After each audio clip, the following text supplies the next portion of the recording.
Badadare bote gabe ani lugurane.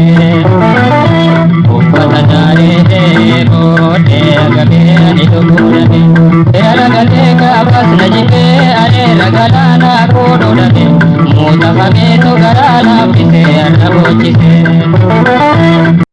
Abbaa dhabe. Ati yeroo keetii fiiddee tattaafattee dhala kee guddisuuf kukkuftee caccabdee biyya keelleen dagannee hedduma miidhamte hawwiin kee guddaan karatti babbadde. Mukkuree abbaa koo mukkuree qotiyyoo tokko qabuu isaayyuu gurguree ilmoo barsiifachuuf ofii isaatii hurree morma cabaa kee yoon argu hedduu nama rare. Nama kenna fixxee kaan hidha guurtee haadhaaf ilmoo isaa bakka tokkotti fixxee caccabsitee nyaattee xinsammuun waxaltee manallee gubdee keessaa gadi yaafte.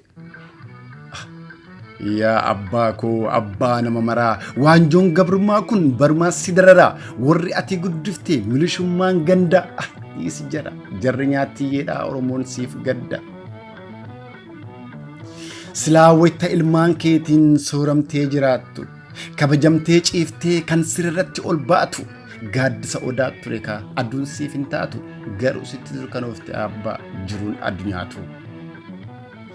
Anaa cabu abbaa koo mormatu si cabe garaaf dugdatu gogee ol jechuu dadhabe surreen itti dhumtee tarsaatee baqaqxee hiyyummaaf gadadoon isarratti walxaxxe yaa bara keenya.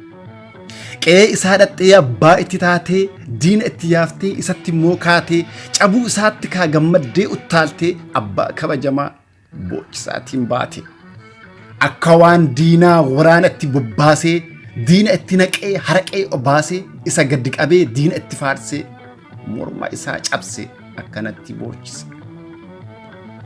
Nu ilmaan abbaa gadaa jettee lallabattee dibbee sobaa tumtee boottee boochifattee akka gootee aangoo ofii qabattee hoggaa tokko keessatti kan saba unkurte. Deemsa wallaalchiftee qaama isaa sakaaltee arjaa of fakkeessitee jicha miidhaffattee ilmoo duraa jeeftee abbaa hiyyoomsite akkanatti abbaa dhiiraa kadhattuu taasifte.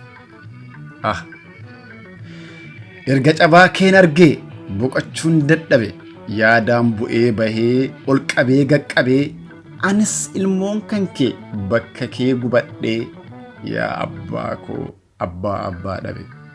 Walaleessaan anaa Weellisaa Muhammad Murkamaati. Galatooma. Isinin baana dhagayame yaa warra nyakkisee daranaa booyu.